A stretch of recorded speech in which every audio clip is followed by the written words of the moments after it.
Hi friends, welcome to vijislifestyle. இன்னைக்கு இந்த வீடியோல ஒரு டேஸ்டியான எக் ஃப்ரை ரெசிபி எப்படி பண்றதுன்னு நம்ம பார்க்க போறோம். சோ வாங்க வீடியோக்குள்ள போகலாம். வீடியோக்குள்ள போறதுக்கு முன்னாடி என்னோட சேனலை இப்போதான் ஃபர்ஸ்ட் டைம் பார்க்குறீங்கன்னா மறக்காம Subscribe பண்ணிடுங்க. கூடவே இருக்க அந்த நோட்டிஃபிகேஷன் பெல் ஐகானை கிளிக் பண்ணிடுங்க. சோ அப்பதான் நான் ஃபியூச்சர்ல அப்லோட் பண்ற வீடியோஸ்லாம் நீங்க தவறாம பார்க்க முடியும். இந்த எக் ஃப்ரை பண்ணுறதுக்கு நான் 3 எக்கு வேக வச்சு எடுத்திருக்கேன்.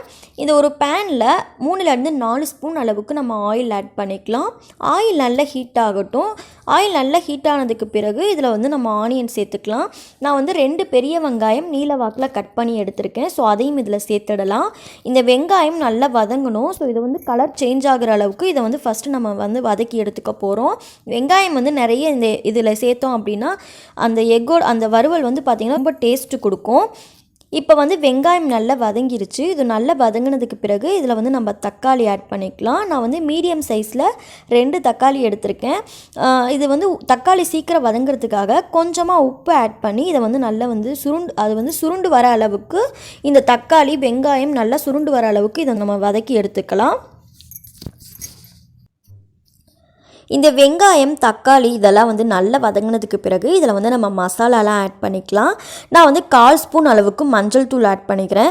உங்களோட காரத்திற்கேற்ப நீங்கள் கூடவோ குறைச்சிக்கவோ செய்யுங்க. நான் 1/2 ஸ்பூன் அளவுக்கு மிளகாய் தூள் ஆட் பண்ணிக்கிறேன். கலருக்காக 1/2 ஸ்பூன் அளவுக்கு காஷ்மீரி மிளகாய் பவுடர் ஆட் பண்ணிக்கிறேன். இது முற்றிலும் ஆப்ஷன் தான். அடுத்ததாக ஒரு 1/2 ஸ்பூன் அளவுக்கு நான் கரம் மசாலா ஆட் பண்ணிக்கிறேன். இந்த மசாலா எல்லாத்தையும் நல்லா வதக்கி எடுத்துக்கலாம். இதோட ராஸ்மல் போகிற அளவுக்கு இதை நம்ம நல்லா வதக்கி எடுத்துக்கணும். இந்த எக் ஃப்ரையை நீங்கள் ப்ளைனாக நீங்கள் குஸ்கா பண்ணுறதா இருந்தாலோ இல்லை வெஜிடபிள் புலாவ் பண்ணுறீங்க அப்படின்னா இந்த எக் ஃப்ரை நீங்கள் ட்ரை பண்ணி பாருங்கள், ரொம்ப நல்லாயிருக்கும்.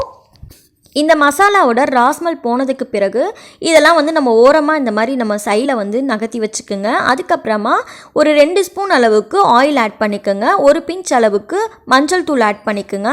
இந்த மஞ்சள் தூளும் ஆயிலும் நல்லா மிக்ஸ் ஆகிற அளவுக்கு இந்த மாதிரி மிக்ஸ் பண்ணி எடுத்துக்கோங்க.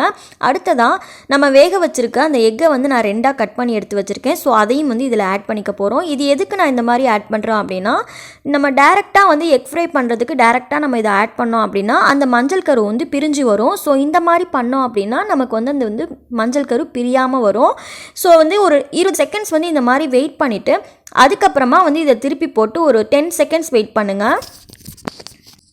இது மாதிரி ட்ரை பண்ணோம் அப்படின்னா அந்த மஞ்சள் கரு நமக்கு பிரியாமலே வரும். 10 செகண்ட்ஸ்க்கு பிறகு இதை நம்ம ஒரு ஸ்பூனால் இந்த மாதிரி அந்த மசாலாவையும் எக்கையும் நம்ம இந்த மாதிரி மிக்ஸ் பண்ணி எடுத்துக்கலாம். இது 5 நிமிஷத்துலேயே நம்ம பண்ணிடலாம். நம்ம முட்டையை வேக வச்சு எடுத்துட்டோம் அப்படின்னா ஒரு 5 நிமிஷத்துலேயே பண்ணிடலாம். ஸோ அவ்வளோதான், இப்போ ரெடி ஆகிடுச்சு. இதை நம்ம ஒரு பிளேட்க்கு ட்ரான்ஸ்ஃபர் பண்ணி நம்ம சர்வ் பண்ண வேண்டியதுதான். கண்டிப்பாக இந்த வீடியோ உங்களுக்கு யூஸ்ஃபுல்லாக இருக்கும்னு நம்புகிறேன். இந்த வீடியோ உங்களுக்கு பிடிச்சிருந்ததுன்னா லைக் பண்ணுங்கள், ஷேர் பண்ணுங்கள், மறக்காமல் என்னோட சேனலை சப்ஸ்கிரைப் பண்ணிவிடுங்க. தேங்க்ஸ் ஃபார் வாட்சிங். தேங்க்யூ.